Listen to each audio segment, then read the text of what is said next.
जहिया से चहल गली छोड़ी के हमके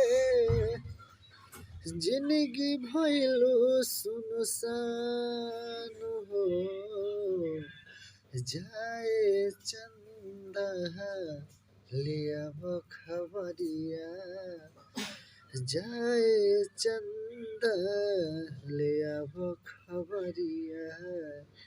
कैसन बहरी मोर जान हो ए चंदा कैसन बहरी मोर जान हो कि रोज को रवे में हमारा रहता रहली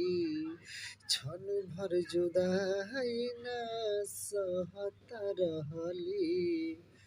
मनवा न लागत होई पिया के अंगनवा मनवा न लागत होई पिया के अंगनवा होई है बहुत सुनसान हो जाए चंदा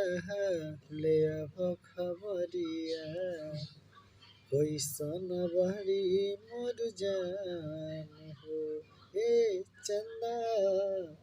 कैसन बहरी मोर जान हो।